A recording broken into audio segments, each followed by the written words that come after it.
আসসালামু আলাইকুম ওয়া রাহমাতুল্লাহ।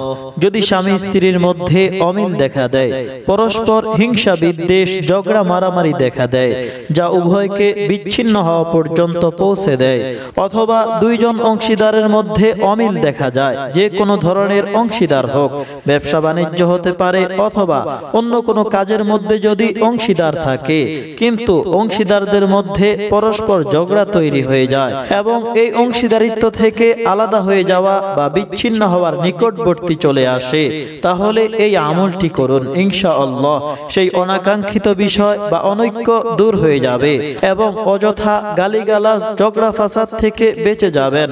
আমলটি কিভাবে করবেন? প্রত্যেক দিন 5 ওয়াক্ত নামাজের পরে এই আয়াতগুলি পড়ুন।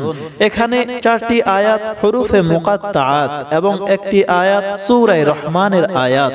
আয়াতগুলি আমি একবার পড়ে শোনাচ্ছি। বিসমিল্লাহির রহমানির রহিম। তাসিন তাসিন মিম হামিম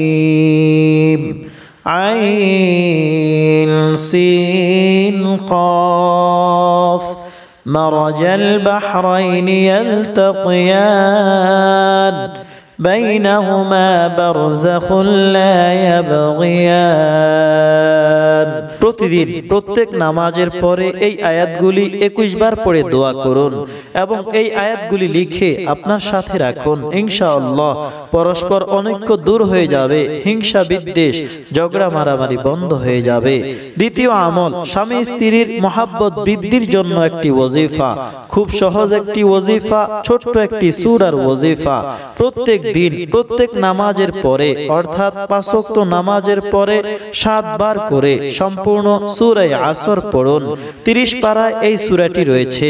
যদি স্ত্রী পড়েন তাহলে স্বামীর দিকে খেয়াল করে, আর যদি স্বামী পড়েন তাহলে স্ত্রীর প্রতি খেয়াল করে ফুঁক দিন।